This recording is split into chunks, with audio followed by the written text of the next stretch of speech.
Yeah. So, if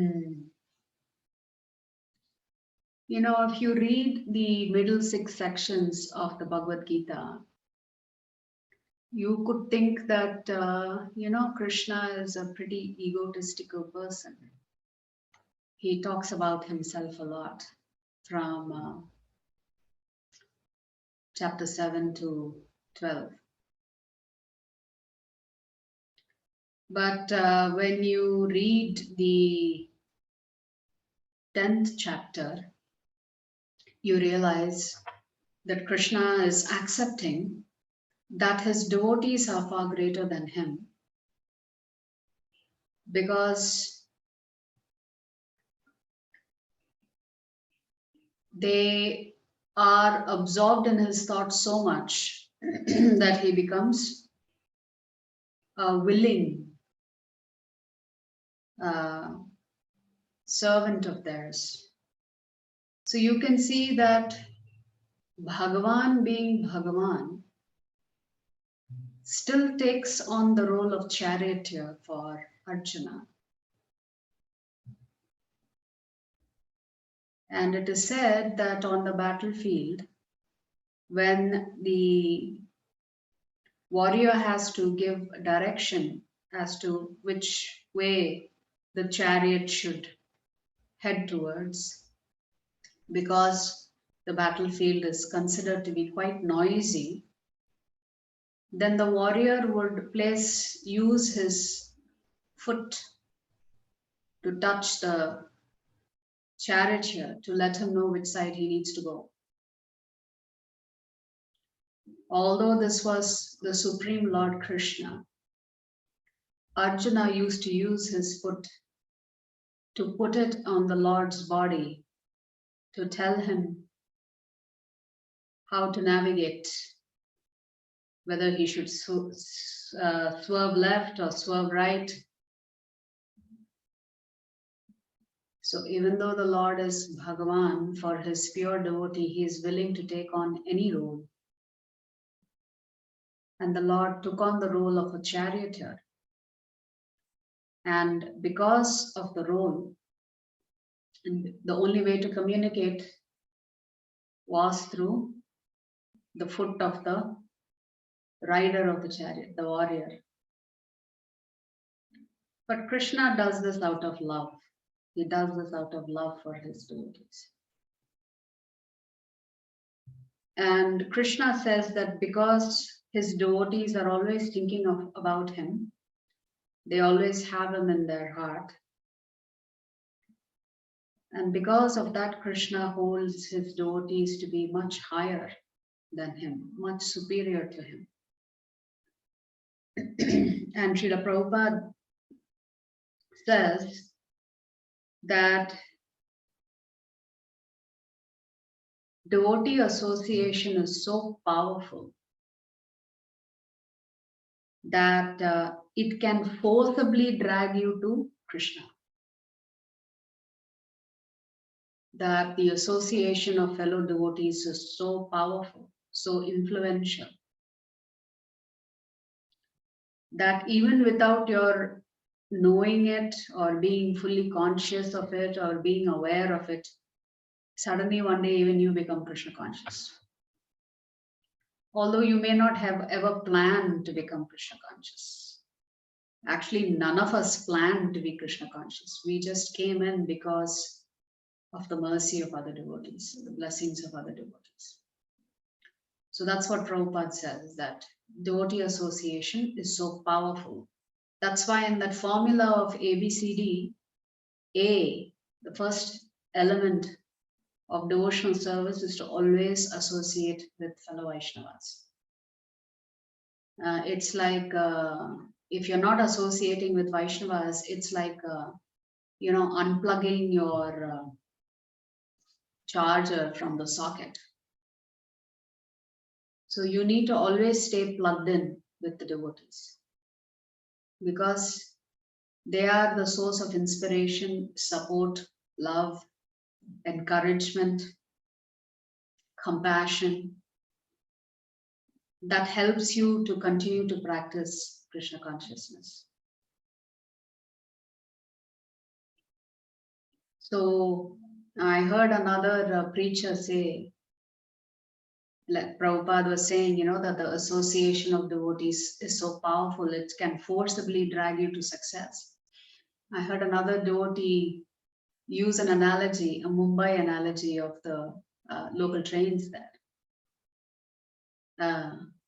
That once you get into the train, eventually the train gets jam-packed. And to get out of the station, you have to maneuver a little ahead of time. And eventually, by the momentum of all of the other passengers who may be getting off at that same station, you also get pushed out. Beyond a certain point, you don't have to even walk. You are just pushed out to your destination. So like that, when you associate with devotees, unbeknownst to you, you will also get dragged to Krishna. You will also get Krishna Prema because of the association with devotees. So that's how powerful devotee association is. Even though at times we may waver in our devotion, we may waver in our determination. Sometimes, things happen in our life that we're not able to stay steady in devotional service. So even devotees experience ups and downs. And one should not be alarmed about having ups and downs, even in devotional life. Sometimes you feel you're really connected with the deities, you're really taking up a lot of seva, you're feeling really good. And at other times you feel like, what has gone wrong? I don't seem to have attraction anymore for chanting. I'm declining seva. My chanting quality is not as good. I may start skipping classes. Like that, it will happen. But the prime cause of that happening is Vaishnava Parad and inattentive chanting. So if you know upfront, if you know that my taste is dipping, I'm not coming for classes regularly, I'm not taking up seva in the temple, I'm no longer associating with devotees, then immediately you should know what is the cause. There are only two causes. Your chanting is not of good quality, and or you have committed some Vaishnava Aparadha, knowingly or unknowingly.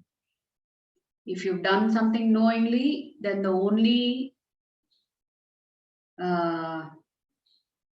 remedy for that is to go and offer obeisances to that Vaishnava and ask their forgiveness. That's the only remedy. The other remedy for your chanting is to pay attention when you're chanting. And one way you can fix it is, Prabhupada's chanting audio and videos are available on YouTube. So you can just spend time chanting along with Srila Prabhupada. Then that should also bring you back to good quality chanting. So these are the only two reasons why you would have a dip in devotional service, or you may have a sudden lack of interest in devotional service. So even though we may be wavering in our determination, sometimes we are inspired and sometimes we are not. But it's devotee association that ultimately takes you to that path of perfection. So this is how important devotee association is in a sadhaka's life. Without devotee association, one cannot make much progress. It's harder to make progress. Of course, if you have devotees in your household, if all of you all are devotees in your house, then of course that makes it much easier. If the husband, the wife, the children, everybody is practicing Krishna consciousness, then that's the supreme mercy of the Lord that you have received, where there are families where the entire family is practicing Krishna consciousness. That's a tremendous blessing of Lord Krishna. So I'll just relay a little kind of like a story. So once in a conference, people were having a discussion as to who is the greatest. So one person stood up and said the sky is the greatest. And another person said, no, the sky cannot be great because the cloud can cover the sky. And another person said, but the cloud cannot be great because the wind is able to move the cloud. So how can the cloud be considered great? And another person stood up and said, but how can the wind be great because the wind is stopped by a mountain? And then someone else said, the mountain is superior because it is able to stop the wind. But another person says, but then the mountain is a heavy mountain, a large mountain. At the end of the day, that mountain is also standing on something. It is standing on Mother Earth. So Mother Earth is the greatest. And then somebody else said, but Mother Earth itself is held in place by the Supreme Lord. Mother Earth is held in its place in this universe by the power and energy of the Supreme Lord. And so the Supreme Lord suddenly appeared. So they had reached the conclusion that the Supreme Lord is the greatest because he is holding up Mother Earth and all of the other universes. So when they said this, at that time, the Supreme Lord himself appears and he says, actually, I'm not the greatest. My devotees are greater than me because they hold me in their heart. They've captured me in their heart. Therefore, they are the greatest. So in this way, in this chapter 12, especially shlokas 13 to 20, the Lord is glorifying his pure devotees. And in the very beginning of the chapter, Krishna says that his devotees are very dear to him. And it also ends with very, very dear to me, like that. So Krishna is clearly indicating what is his preference among the transcendentalists. Whether somebody is practicing karma yoga or jnana yoga or dhyana yoga or bhakti yoga, he's clearly indicating his preference, is he not? Actually, throughout the Bhagavad Gita, even in chapter 2, he talks about devotional service in the form of buddhi yoga, he calls it. So Krishna, throughout the Bhagavad Gita, is establishing the superiority of his devotees and how he really has a special place for them in his heart. So a few things I want to just quickly cover in chapter 2. We discussed that the acronym is God, and although the title of the chapter is Bhakti Yoga, which essentially translates to devotional service, we said the acronym is actually the key performance indicators is actually Krishna Prema, which is when you join a job, you have a manual or you have certain requirements that you're supposed to adhere to if you want to get a good evaluation, an annual evaluation. So similarly, Krishna is here clearly saying, although he's very magnanimous and he casts his net quite wide, saying, if you cannot be my pure devotee, then at least be a sadhana bhakta, be a practitioner until you achieve perfection and, until you get the desire to achieve me. If you can't do that, he says, work for me, he says. If you can't work for me, then he says, give up the results. If you can't do that, then follow the path of Jnana Yoga.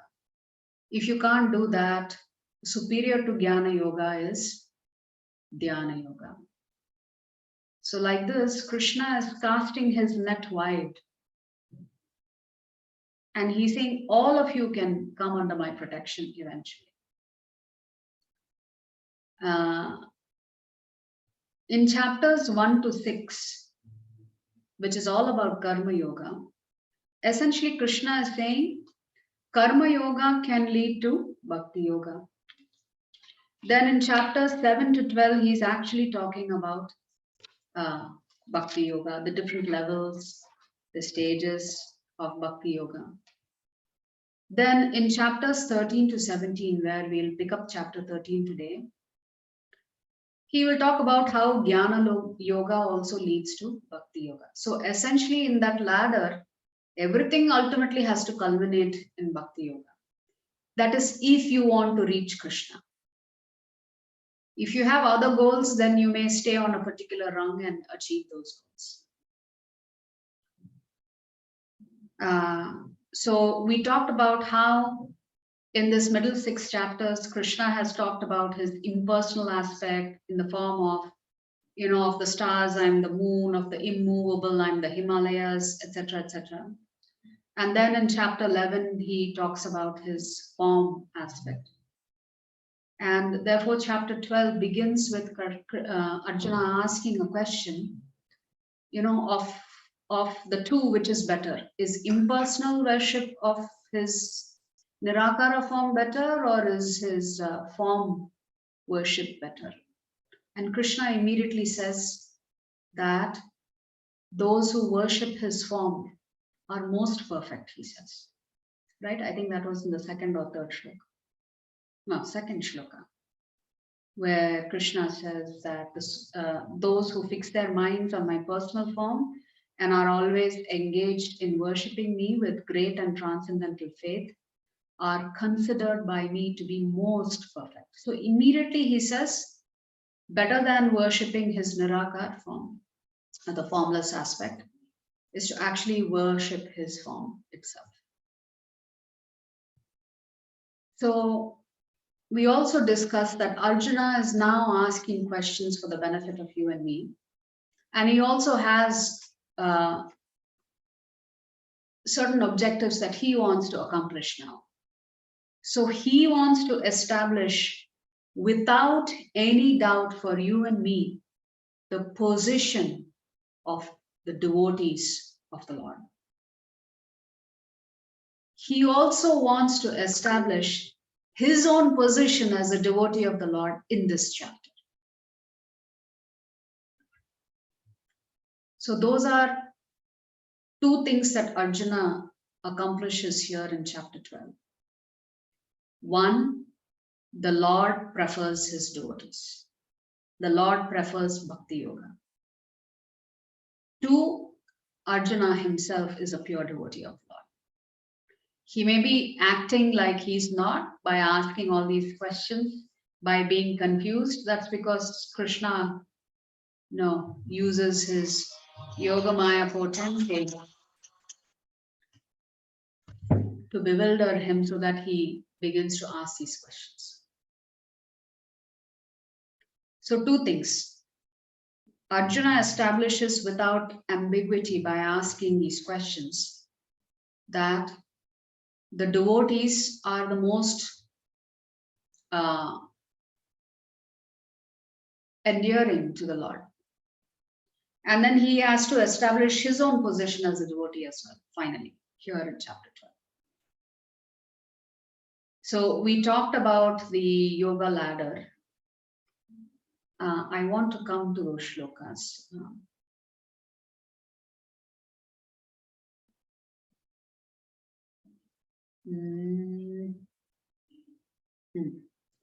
So this is 8, right? We said this is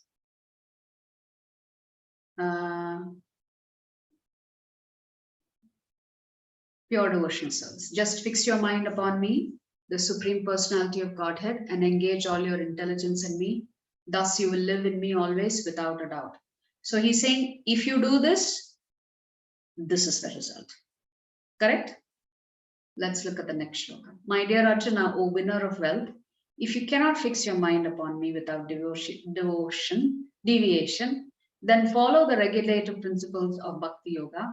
In this way, develop a desire to attain me. Which means he's saying, if you practice sadhana bhakti, then you will develop a desire to attain me. So he's saying, if you do this, you'll achieve this. If you do this, it will result in this. The next one, if you cannot practice the regulations of Bhakti Yoga, then just try to work for me, because by working for me, you will come to the perfect stage. So again, he's saying, if you do this, this will be the outcome. If you do this, this will be the outcome. Then in 12, he will say, if you cannot take to this practice, then engage yourself in the cultivation of knowledge. Better than knowledge, however, is meditation. And better than meditation is renunciation of the fruits of action. For by such renunciation, one can attain peace of mind. So he's saying, if you take up to the pursuit of Jnana Yoga or Dhyana Yoga or the renunciation or Nishkama Karma Yoga, what is your result? You will attain peace of mind. But strangely, in the 11th shloka, he doesn't give you a benefit. And we'll discuss why. So Krishna says, if, however, you are unable to work in this consciousness of me, then try to act, giving up all results of your work, and try to be self-situated. So in shloka 11, Krishna is saying, if you do not, there are going to be a category of people who do not believe in the Lord.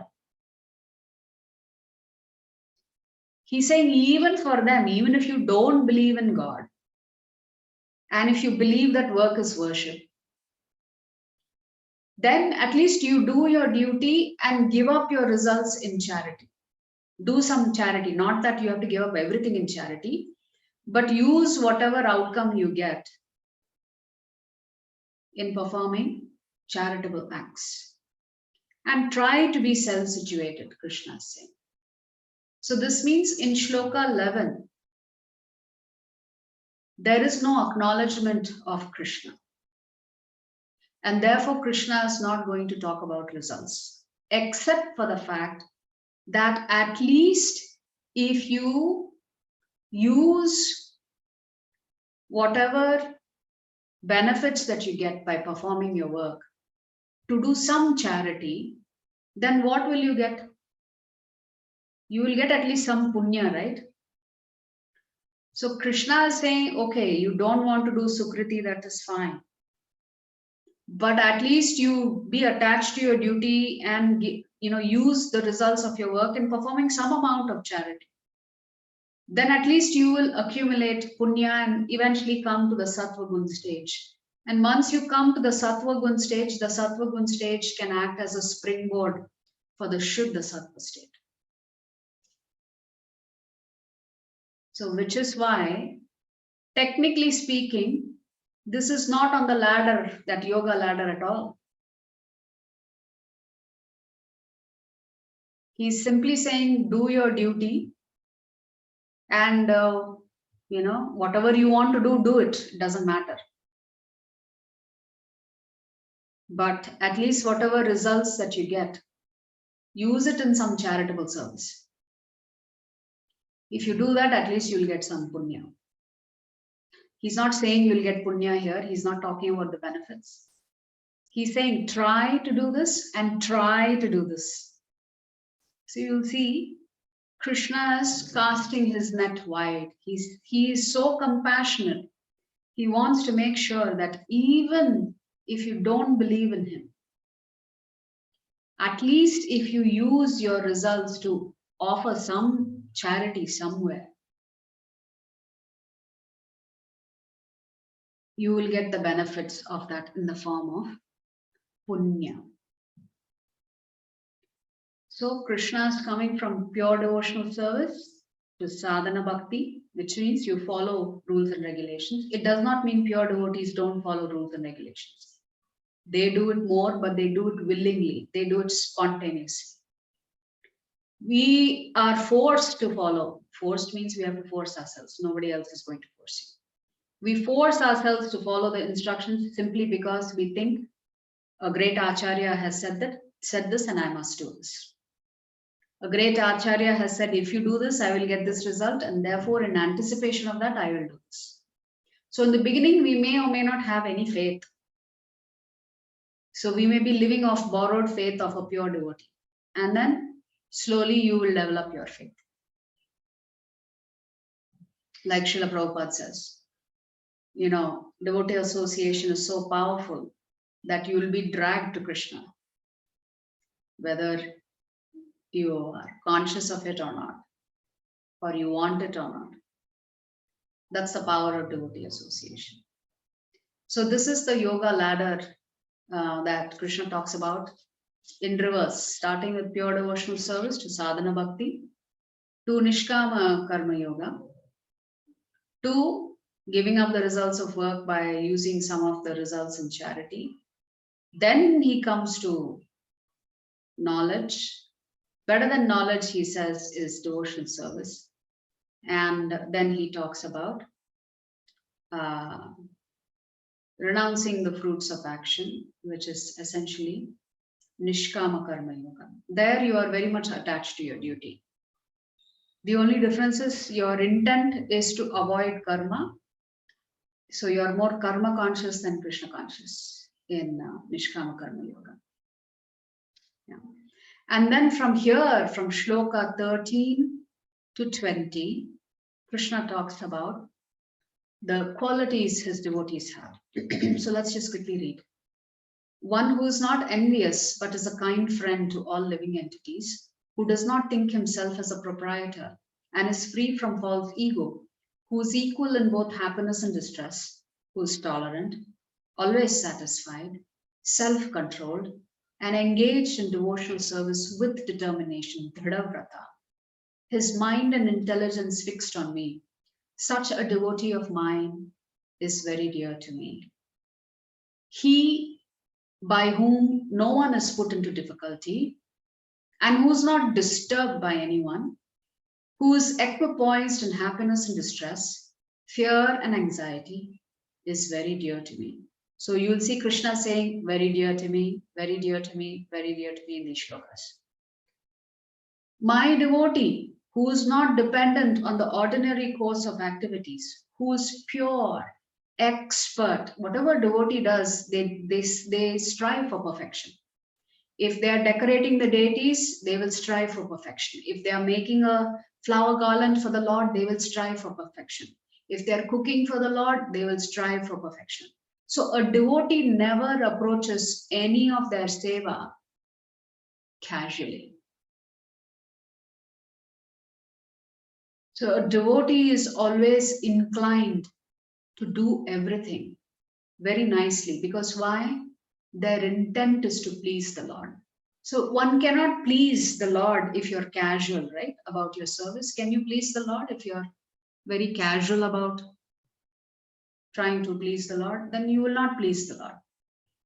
Hence Krishna is saying, using the word expert, without cares, free from all pains, and not striving for some result is very dear to me. So even devotees do not strive for results on the material platform. So for example, now that does not mean they will not work hard and they are not goal oriented. That is not what this means. Devotees are also goal oriented.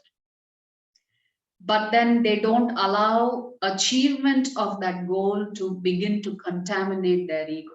So say for example, I am preaching. So Prabhupada used to say, and his spiritual master, His Divine Grace, Bhakti Siddhanta Saraswati, Swami Srila Prabhupada used to say that let's say you are invited to do some preaching and nobody comes. Of course, it's going to be very disappointing. It's only human to be hurt by that. But Srila Prabhupada's spiritual master used to say, even then, if there's nobody else in the room with you, you should open your mouth and preach to the walls, to the other jivatmas that are there in the room. So you should preach regardless of how many people are sitting in the room. whether it is 2 or 3 people or hundreds of people or thousands of people. So therefore, a devotee eventually comes to that platform of humility, and we will hear that word humility. Amanitvam is the word for humility in Sanskrit. Krishna mentions that as the very first quality of his pure devotees, or rather as an attribute of somebody who's in full knowledge of him. Without cares, free from all pains, and not striving for some result is very dear to me. One who neither rejoices nor grieves, who neither laments nor desires, and who renounces both auspicious and inauspicious things. Such a devotee is very dear to me. See, a devotee, there are a lot of, what do you call it?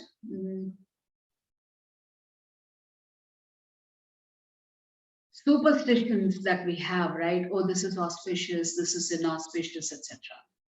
A devotee does not worry about auspicious and inauspicious. Actually, it reminds me of a little pastime with Srila Prabhupada. Apparently, the Shastras say that if we have to travel somewhere, we should never begin our journey on a Thursday. Thursday is not considered to be auspicious for travel. So, the disciples of Prabhupada would notice that if he had an option, he would not begin his travel on a Thursday. But there were many times that he would travel on a Thursday, or he would begin his travel on a Thursday. So for a devotee, the calculation is that if one has to perform some seva, and that seva includes travel, then they will set aside this auspicious, inauspicious, because the priority is serving the Lord and serving the devotees of the Lord. So the priority is always given to serving the Lord. Secondary is these inauspicious, auspicious things. So if there was no urgent seva that needed to be taken up, then Srila Prabhupada, his disciples said, would not travel on a Thursday, would not begin his travel on a Thursday. But otherwise, if there was something absolutely necessary that had to be done, then he would travel on a Thursday. So here Krishna is saying his devotees know how to renounce both auspicious and inauspicious things. Such a devotee is very dear to me. One who is equal to friends and enemies, who is equipoised in honor and dishonor, heat and cold, happiness and distress, fame and infamy, who is always free from contaminating association, always silent and satisfied with anything, who doesn't care for any residence, who is fixed in knowledge, and who is engaged in devotional service, such a person is very dear to me. So from shlokas 13 all the way to 20, Krishna keeps repeating the word dear to me, dear to me. And the last shloka, very, very dear to me. Those who follow this imperishable path of devotional service and who completely engage themselves with faith, making me the supreme goal, are very, very dear to me. So you see, out of the 20 shlokas in this chapter, 9 of them are talking about his devotees. 7 and the last 7, actually 10 of them I should say. Then shlokas 2, then 8, 9. So you can understand now why Lord Krishna is exalting the position of his devotees. So although this chapter is titled Bhakti Yoga, this particular chapter, you could say another single word summary for this chapter is Bhakta. We said chapter 7 is Bhagavan, chapter 9 is Bhakti, chapter 12 is bhakta. So with this triangle, the relationship is completed. So I have a very small pastime about Yamanacharya. So Yamanacharya was one of the great Sri Sampradaya Acharyas. Before he gets this name Yamanacharya, his Karmi name, or the name given by his parents, was Alabandar. So he was a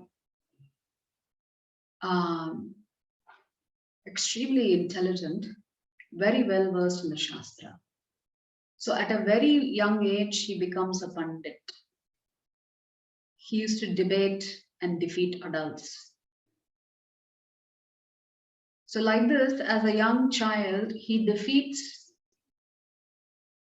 some great scholar, and through this defeat, he wins over the kingdom and becomes a king of a particular area or locality.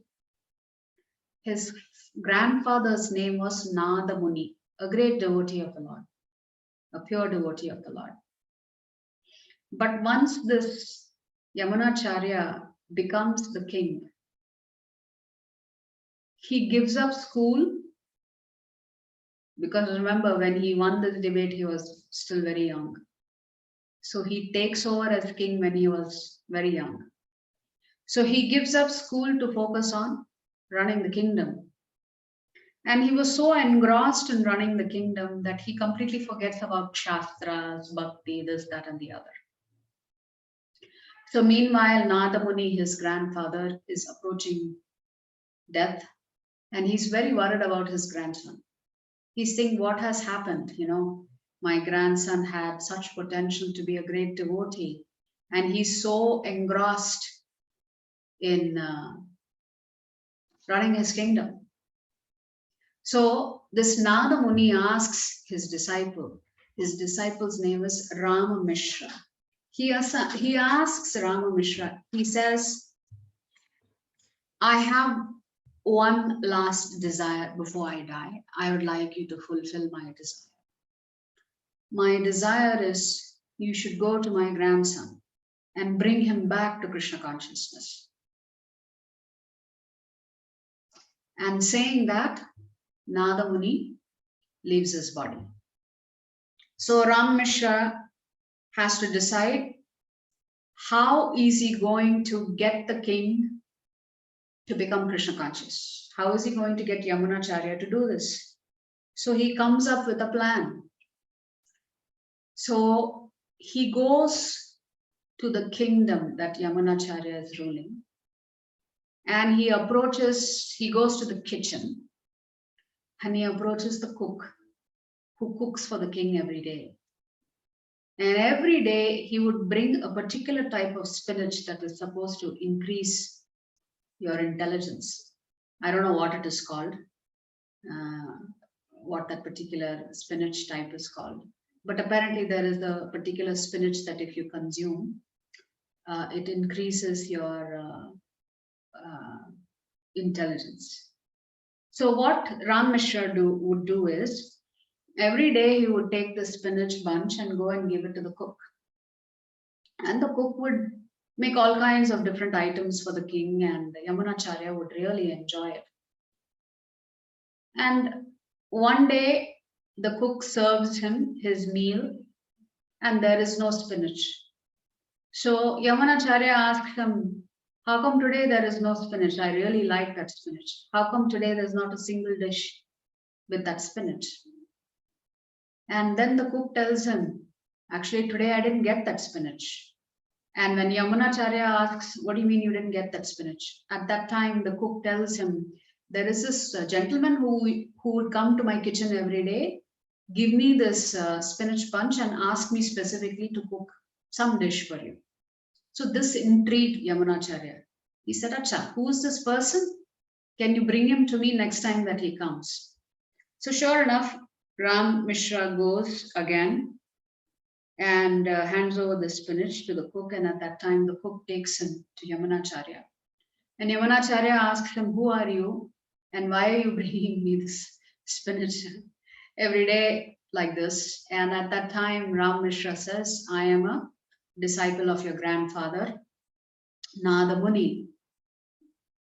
And he asked me to come to you to give you a very important instruction. So Yamanacharya asks, what is that? He says, your grandfather has left a great treasure for you. He wants you to come and get it.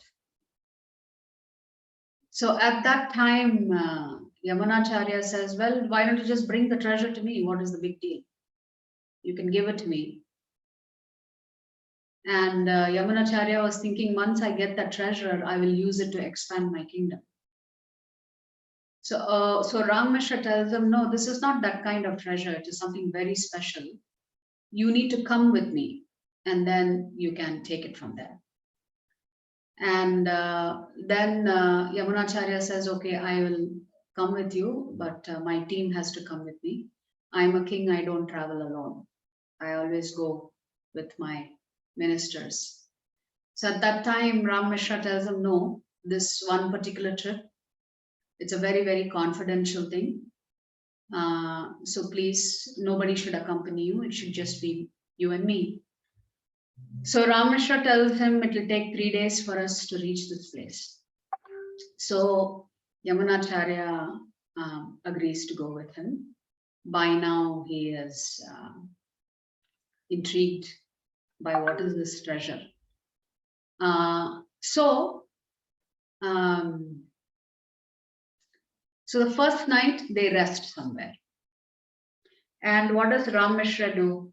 At the night before they go to bed, they've lit a fire, and Ram Mishra begins to read this chapter 12. It's just 20 shlokas. So he reads chapter 12 of the Bhagavad Gita. And hearing the Bhagavad Gita after a very, very, very long time, Yamanacharya is very moved. So second day they travel, and nighttime approaches. And again they rest at a different place. Again they light a fire. And Ram Mishra again reads Bhagavad Gita chapter 12. And he comes to this 8th shloka. Just fix your mind upon me, the Supreme Personality of Godhead, and engage all your intelligence in me. Thus, you will live in me always, without a doubt. So this particular shloka really hits Yamanacharya really hard the second time. And he thinks, what have I done with my life? You know, I used to read the Shastra. I used to engage in preaching. I gave it all up for a kingdom. I gave up the association of other devotees. And the minute I gave up the association of other devotees, look at my condition. Although I had all the wealth and the power and the glory and everything else that comes with the status and position of a king, I lost touch with devotional service. Why? Because I gave up the association of Vaishnavas. And when you give up the association of Vaishnavas, it's very easy to forget the Lord. So Yamanacharya cries and he tells Ram Mishra, you have given me the greatest wealth that I could have ever asked for. Thank you for saving me. Please go ahead, whatever wealth you have, I really don't need it. Because you have connected me back to Krishna. I don't need anything else anymore. You have reminded me that, you know, my journey should be towards Krishna consciousness. So he says, I really don't need whatever wealth my grandfather has set aside for me. So please go ahead. I will give up my kingdom and I will focus on being a pure devotee or beginning the process of devotional service. So at that time, Ram Mishra says, no, you have to come. This is not the kind of wealth that you are thinking about. So reluctantly, Yamanacharya agrees. So third day, they reach their destination. And finally, they arrive in Sri Rangam. And if you know, in Sri Rangam, there is a deity of Ranganatha. This is the deity that Vibhishana sets down. And the deity is facing south towards Sri Lanka, because that's where Vibhishana was ruling. So Ram Mishra says, this is what your grandfather wants you to have, this Ranganatha. This is the wealth that he left behind for you. So seeing the deity, Yamanacharya simply gives up his kingdom. As a matter of fact, what he does is, he gives half the kingdom to Ranganatha, to the temple deity. And the other half, he hands it over to caretakers. And eventually he was not known as Yamanacharya at the time that he was a king. He was known as Alabandar. So he becomes a great Acharya in the Sri Sampradaya. Srila Prabhupada quotes some of his verses frequently in his purports. So after Yamunacharya comes Ramanujacharya. So this pastime demonstrates to us the importance of devotee association. The minute we give up devotee association, it's very easy to give up Krishna.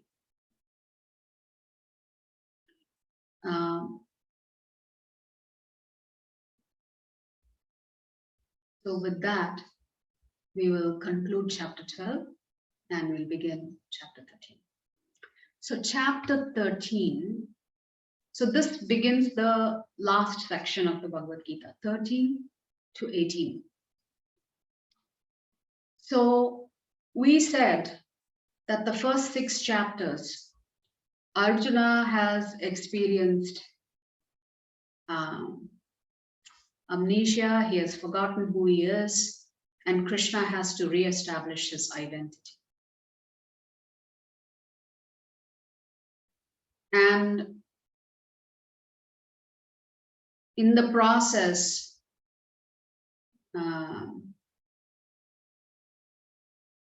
Krishna establishes what is the position of Jivatma, what are their roles and responsibilities, what is the duty, what is the qualification that they need to have, what is the knowledge that they need to perform their duties, what is the benefit of performing their duties nicely. And then when you come to the middle section of the Bhagavad Gita, which is chapters 7 to 12, we said that this particular section is about Paramatma, or the Supreme Lord. And we also talked about how the middle section is like a job interview, where Arjuna is asking a lot of questions, getting the answers so that he can finally conclude whether he wants to work for Krishna or not. And in that process, he needs to know, what are the benefits of working for Krishna? What does the boss look like? What is the characteristics of the boss? What is the insurance policy that he can get? So in the chapters, middle 6 chapters, we talked about, what is the importance of bhakti? What is the actual opulence of the Lord, which is the bhakta? Seeing the forms of the Lord, and then the manual and contract that one has with Krishna. So let's say the job interview is over and Arjuna agrees to work for Krishna. So, but there is a small problem. Even if he wants to take the job and work for Krishna, he's sitting in jail. This Prakriti is considered a jail. So the chapters 13 to 18 is called the prison house. How does material nature imprison you? It imprisons you through the influence of the three gunas. So you want to work for Krishna, you have to overcome the three gunas to work for Krishna. You have to transcend the three gunas to work for Krishna. So the last 6 chapters, Krishna is going to tell us how we can extricate ourselves from this prison house so that we can work for him. So you've taken the job, you signed the contract. The problem is you're in prison. How do you overcome this prison house? So this prison we discussed is not a physical barrier, right? The barrier is the three gunas and how they influence you. What are your characteristics if you're under the influence of Sattva gun versus Rajagun versus Tamogun? So here in chapter 13, the chapter is titled Kshetrajna Vibhaga Yoga. And it's translated as nature, the enjoyer, and consciousness. So as I mentioned, this is one of the most difficult chapters to understand. And this last 6 chapters of the Bhagavad Gita are far more analytical in nature. Lot more details Krishna provides. What he has already talked about in chapter 2, Krishna is going to go into far more details in chapters 13 to 18. We said, right, that chapter 2 is a good summary of the Bhagavad Gita. So chapters 13 to 17, Krishna will expand on whatever he's talked about in chapters 2. And chapter 18 again is a detailed summary of the Bhagavad Gita. So let us see how chapter 13 begins. So I will come to why the single word summary is attorney in a little bit. So chapter 13 begins with questions again. So Arjuna said, "Oh my dear Krishna, I wish to know about Prakriti, Purusha, and the field, and the knower of the field, and of knowledge, and the object of knowledge." The Supreme Personality of Godhead said, "This body, O son of Kunti, is called the field, and one who knows this body is called the knower of the field." So Arjuna asks clarity on 6 topics. What are those 6 topics? So before we begin, let's offer our humble obeisances to His Divine Grace, A.C. Bhaktivedanta Swami Srila Prabhupada. Srila Prabhupada ki jai.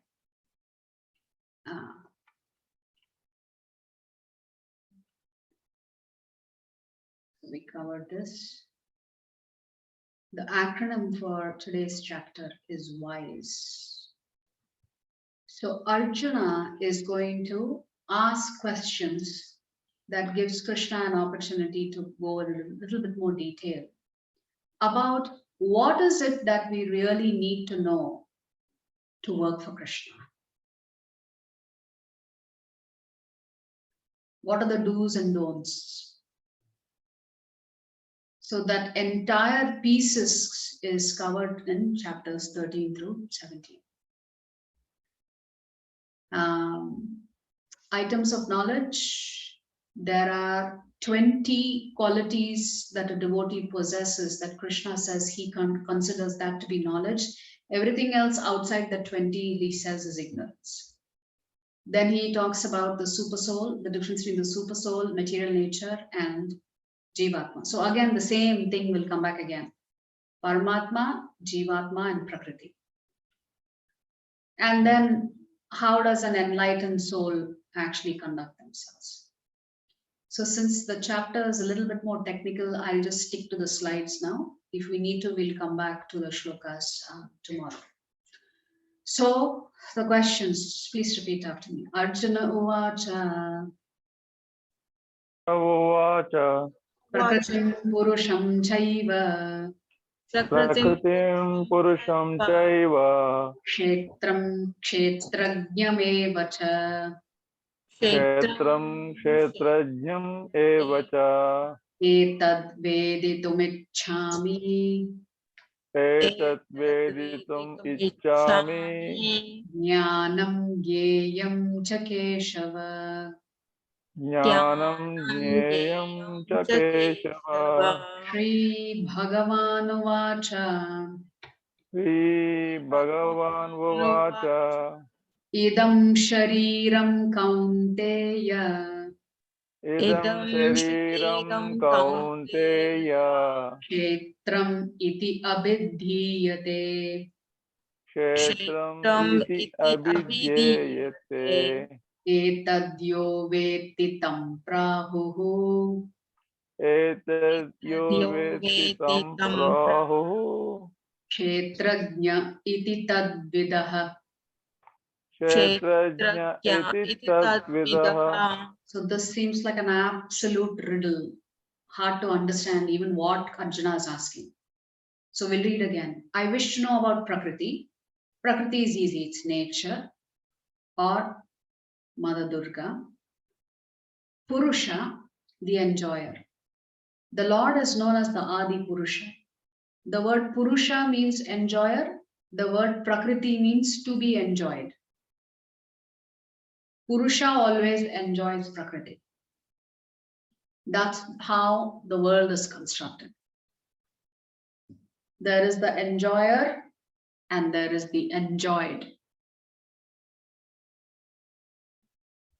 So the Lord is considered as the supreme enjoyer. And Prakriti is considered to be enjoyed. And we are also part of Prakriti. And the field and the knower of the field, and of knowledge and the object of knowledge. Field meaning Kshetra. And Krishna responds by saying, the definition of Kshetra means this body, this physical body and the subtle body. And who is the knower of this body or the knower of the field, Kshetrajna? Well, there are two people who know this body. One is the person occupying the body, which is the soul. The other is the super soul that is also within that body. So Krishna says there are two knowers of this field, this body, the self and the super self. And then Arjuna asks, what is knowledge and what is the object of knowledge? In response to the question, what is knowledge? Krishna will identify the 20 qualities or items of knowledge. And what is the object of knowledge? Krishna says, I am the object of knowledge. The super soul is the object of knowledge. So Krishna will respond to these questions. So even in the second shloka itself, Krishna has already said that this body is the field and whoever is occupying that body is the knower of the field. So Prakriti, Purusha, Jnana, Gyeyam, Kshetra and Kshetrajna. So Krishna has answered Kshetra and Kshetrajna. He needs to respond to who is Purusha, who is Prakriti, what is Jnana and what is Gyeyam. Jnana, Krishna says, is the process of acquiring knowledge. And that process, that knowledge covers the body, the soul, and the super soul. Who is the object of that knowledge? The super soul is the object of that knowledge. So Krishna talks about the difference between the super soul and the soul.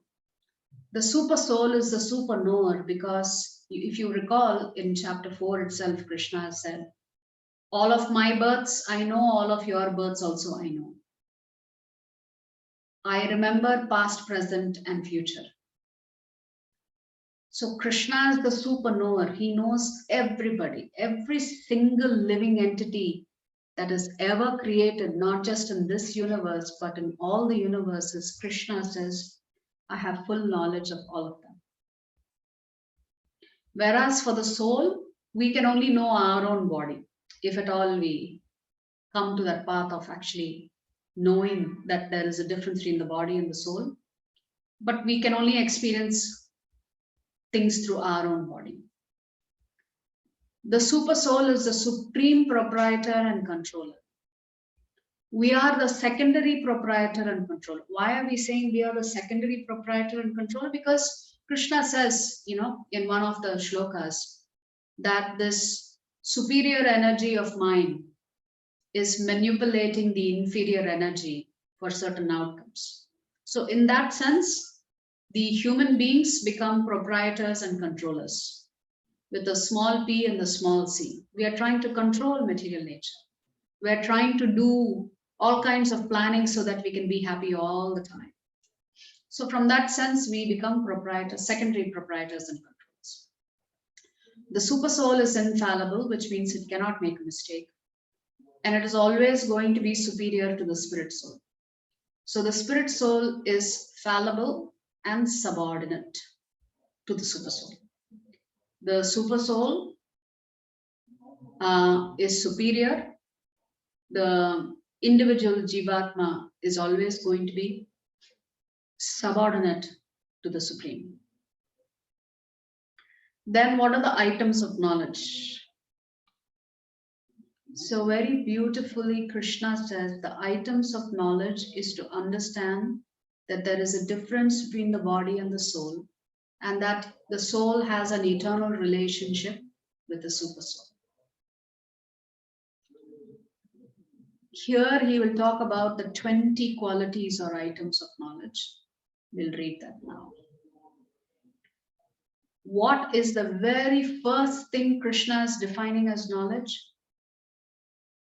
Humility, amanatvam, abhitvam, pridelessness,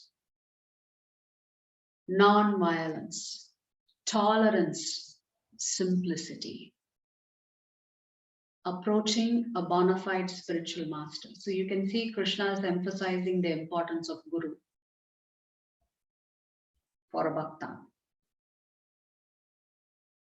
Cleanliness, steadiness, self-control, renunciation of the objects of sense gratification, absence of false ego, the perception of the evil of birth, death, old age, and disease, detachment, freedom from entanglement with children, wife, home, and the rest, even-mindedness amid pleasant and unpleasant events, constant and unalloyed devotion to me. Ahaituki apratihata, unmotivated, uninterrupted devotion to Krishna, aspiring to live in a solitary place, detachment from the general mass of people, accepting the importance of self-realization, and philosophical search for the absolute truth. So these are 20 items Krishna is talking about. And what is Krishna saying? All these I declare to be knowledge. And besides this, whatever there may be, is ignorance. So Krishna is defining knowledge using these 20 qualities of his pure devotees, beginning with humility, amanatvam, pridelessness, abhitvam. So after talking about these 20 qualities of his pure devotees, he says, all of this I consider to be knowledge. Everything else is waste of time. So it's very nice if you can spend some time really meditating on some of these qualities like simplicity, tolerance, cleanliness, self-control.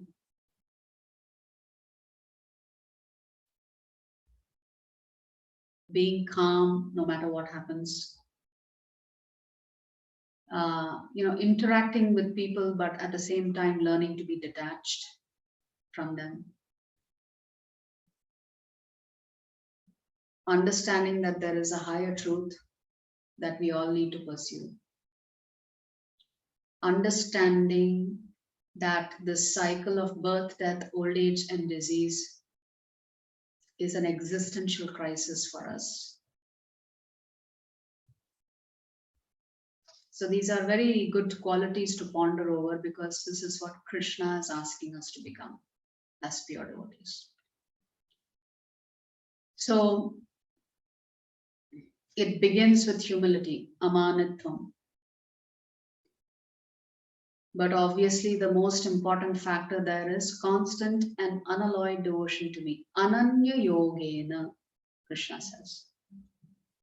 What is an essential quality? That his pure devotees will always be working under the guidance of the spiritual master, which means they accept a bona fide spiritual master. Acharyo pasanam.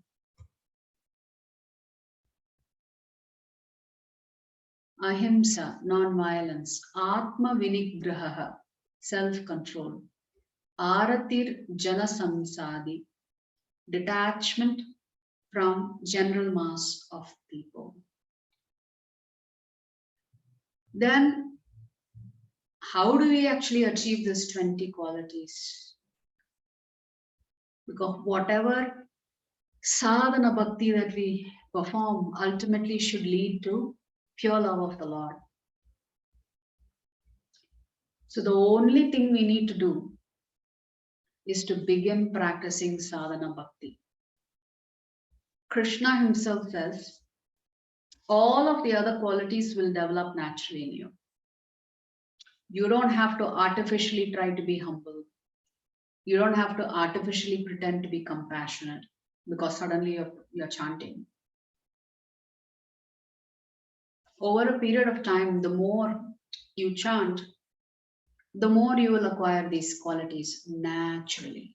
And you'll give up the qualities that are preventing you from advancing in Krishna consciousness. That's the beauty of practicing sadhana bhakti, the path of regulative principles. You don't have to do anything else. Soul and the super soul. So Krishna will come back to this topic. So please repeat after me. Yeyam yat tat pravakshyami. Yeyam yat pravakshami. Yajñātvāmritam ashnute. Yajñātvāmritam asnute. Anādimat param brahma. Anādimat para brahma. Nasattannasaduchyate. Nasattanasaduchyate. I shall now explain the knowable, knowing which you will taste the eternal, Brahman, the spirit, beginningless and subordinate to me. Krishna saying Brahman, or the formless aspect, is subordinate to him, which means Paramatma is subordinate to Krishna.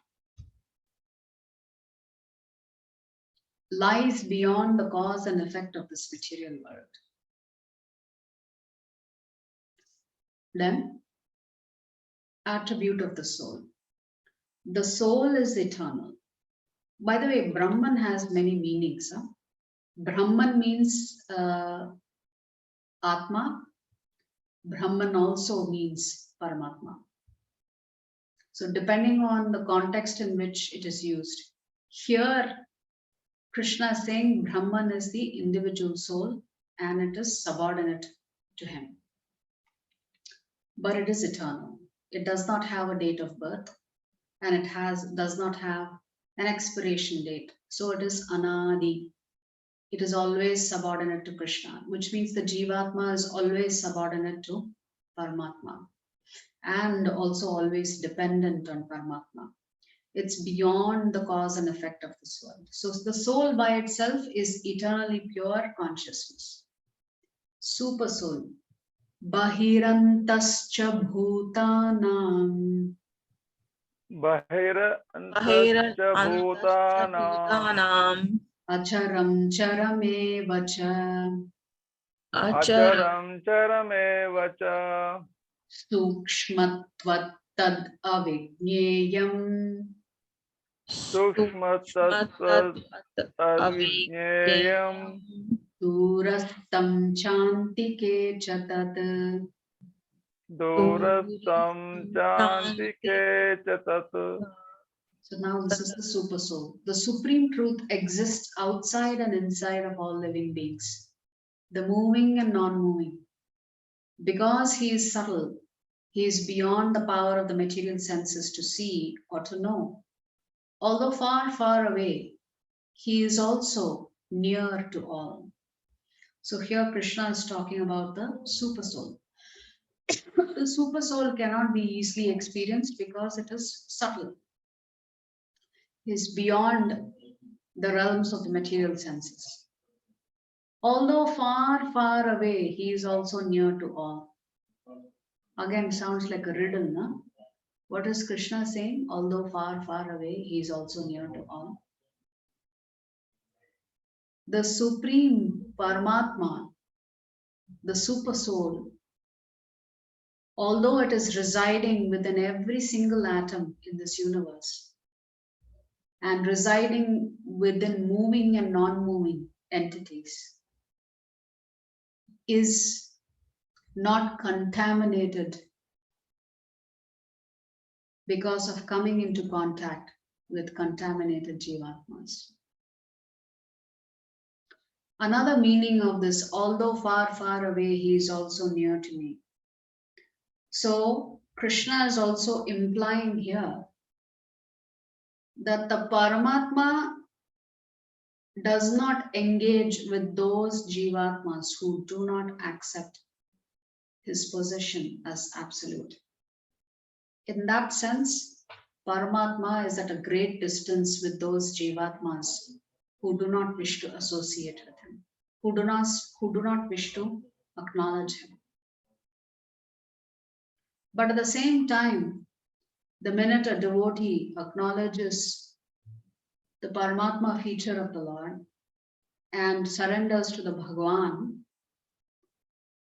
then the Paramatma is no longer sitting there in the heart of such a Jivatma. Bhagavan himself has occupied that space.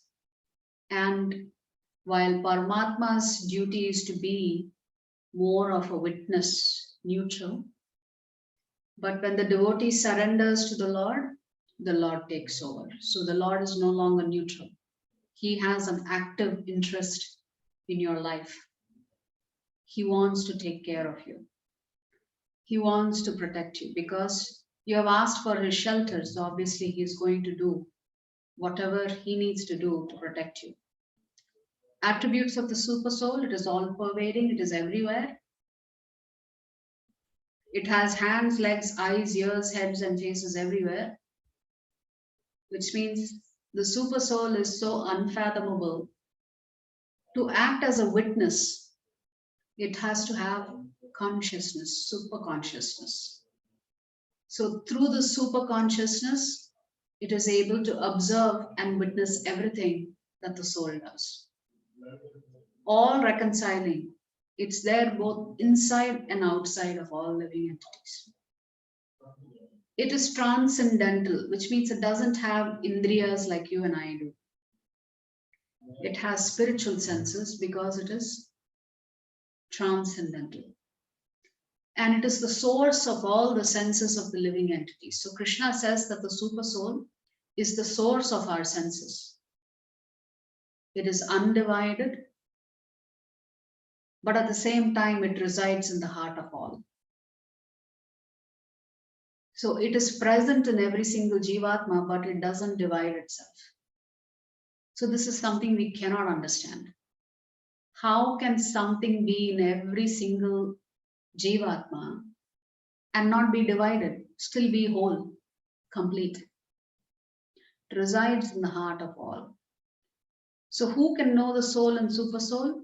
Iti kshetram tatha jnanam इति क्षेत्रं तथा ज्ञानं yeyam choktam samasatah ज्ञेयं चोक्तं तं समासतः समासतः mad bhakta etad vijnana मद्भक्ता मद्भक्ता एतद्विज्ञाय madbhavayopapadyate.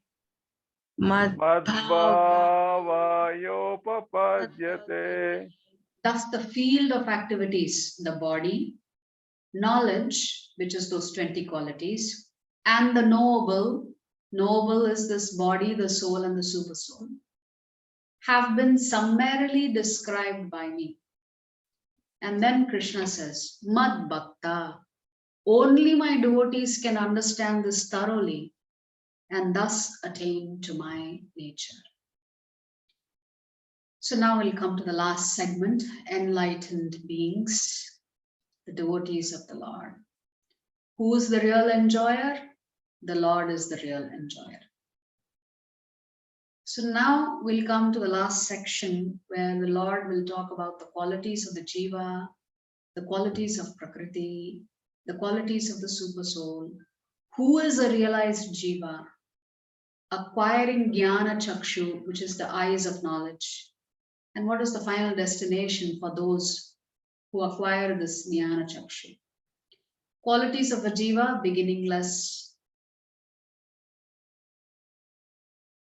But then when the Jivatma takes on a body, it struggles hard for existence. Why?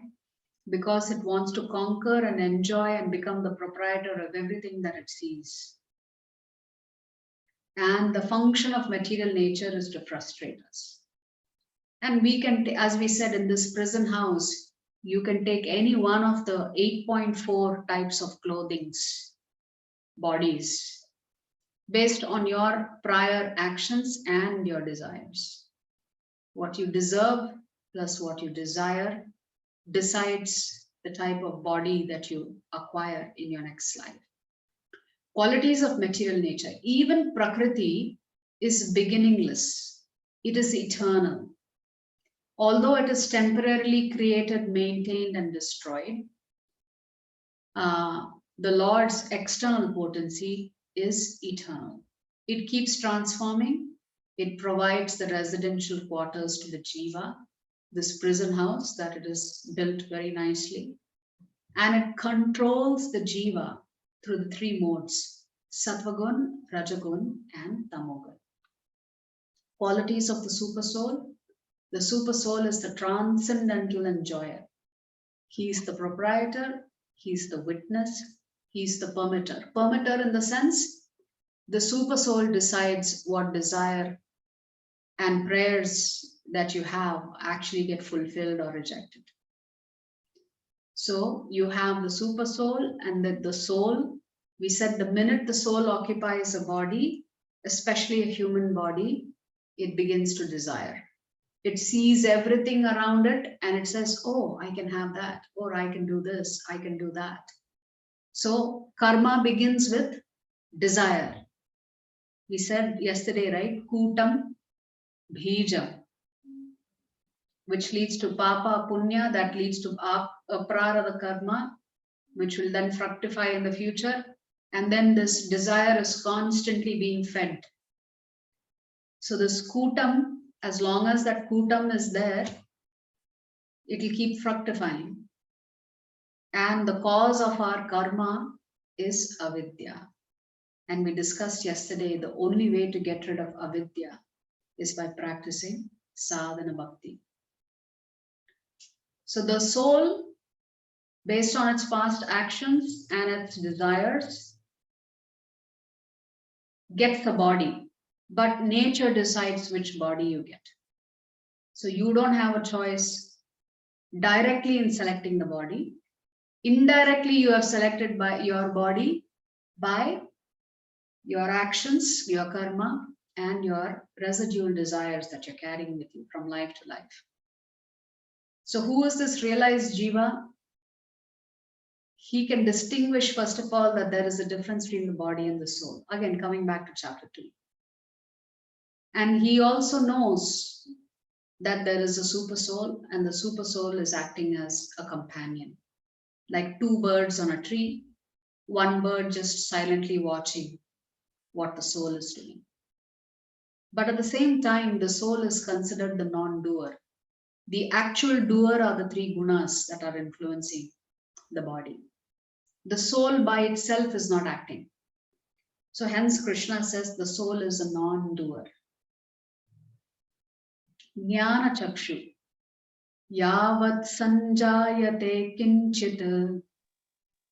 Yavat Yavat sanjayate sanjayate kinchit kinchit Tattvam sthavara jangamam. sattvam sthavara sattvam stavara jangamam Kshetra kshetrajna samyogat. kshetra kshetra kshetra kshetrajna samyoga samyogat Tadvidhi bharatarshava.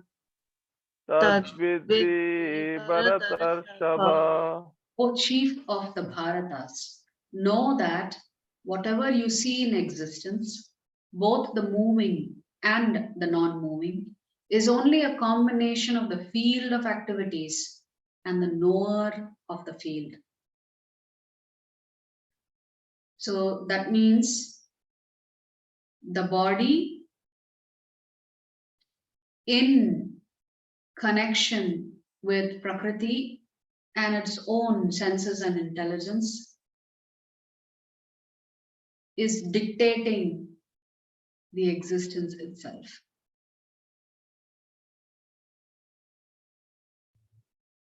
Okay. Acquiring Jnana Chakshu. Actually, there's a shloka right before this which I really like. Let's see, 13.26.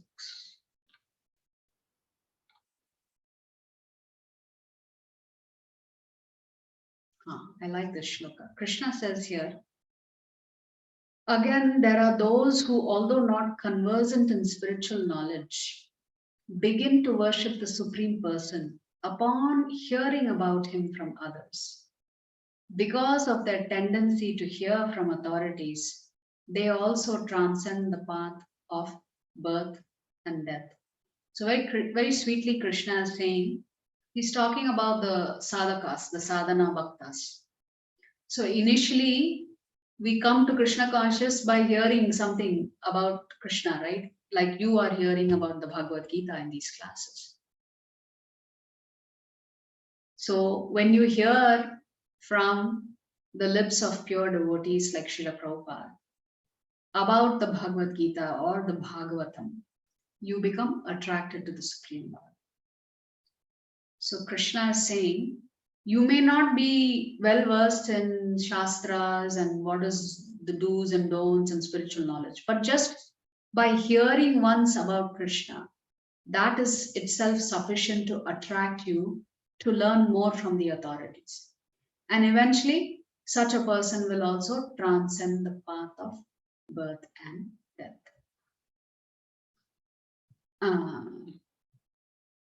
So acquiring Jnana Chakshu. So what is this knowledge that we need to acquire? What is the difference between the body and the soul? What are the constituents of the body itself, which is the physical body and the subtle body? This Jnana Chakshu, a self-realized person, sees with equal vision all of the other Jivatmas because they're always seeing Paramatma residing in everybody else.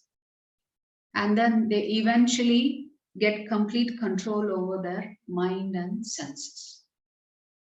So what's a destination for the person who is practicing this kind of bhakti yoga?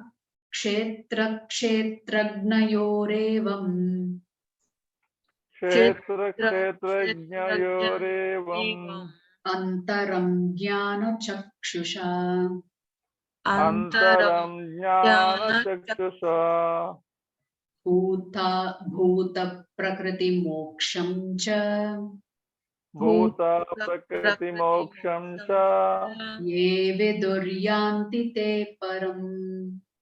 ye vidayanti te param. Those who see with eyes of knowledge the difference between the body and the knower of the body. Body means this physical and subtle body. The knower of the body is the soul or the Brahman, and can also understand the process of liberation from bondage and material nature, attain to the supreme goal. So the self-realized soul realizes that they need to break free of the cycle of birth, death, old age, and disease. When they realize this, they can attain the supreme goal. So that brings us to the end of chapter 13. Again, as I said, this is a little bit of a difficult and technical chapter to understand, but we can try and read the shlokas here. And if you have any questions, we can discuss it tomorrow. Anyway, tomorrow I will look at certain other aspects in this chapter, and then we will begin chapter 14. So now I need to come and tell you why is the single word summary attorney. So the Lord is saying here, although you are in jail, I am more than happy to guide you, help you, come out of this jail, this prison house. Because I am always accompanying you wherever you go. The Lord never leaves you. If you just think about it for a second, the Lord is there within you as Paramatma. He's like that anxious mother and father. He never leaves you alone. But he leaves you alone if you want to be left alone. But if you just turn towards him, then you can seek his help and benefit from his help. So Krishna says, I'm always there for you as Paramatma within you, ready to guide you, assist you, help you to get out of this prison. But you must have a desire to utilize me as your attorney, as your advocate. Strange thing, huh? We have come to this prison, and Krishna has accompanied us to this prison just to help us get out of this prison. That is how merciful the Lord is. He has never abandoned us. Sometimes we may go through difficulties in life and we think, why has the Lord abandoned us? The Lord never abandons you. The more relevant question is, have you abandoned the Lord? Because the Lord is always there as Paramatma within you. So how come we claim that he has abandoned us? Yes, there are some difficult situations some of us may go through. We have to just tolerate it. But the Lord is always there. So hence, this chapter, single word summary is that if we really want to get out of this prison house, we need to depend on the Lord to get us out of this prison house. We need to beg for his mercy. So we were talking about prayer, right, in chapter 11. So one of the aspects of our prayer is we should beg the Lord for his mercy to protect us, to guide us, to not abandon us. Of course, he never abandoned us. That is why we always also pray that we should not forget the Lord. And we tell the Lord, please make sure I don't forget you. You will not forget me, you will not abandon me. But I'm such a crook, I'm such a rascal. It's very easy for me to forget you, just like Yamanacharya. He got so engrossed in running his kingdom, he forgot that he was practicing bhakti as a young child because of not having association with fellow devotees. So this is the importance of Paramatma. If we want the Paramatma to guide us, we will do that. We will seek his help. Yes. So we'll stop here. Vancha kalpadarupyascha kripa sindhubhya evacha patitanam pavanebhyo vaishnavebhyo namo namaha. Ananta Koti Vaishnava Vrindi ki jai. Jagat Guru Srila Prabhupada ki jai.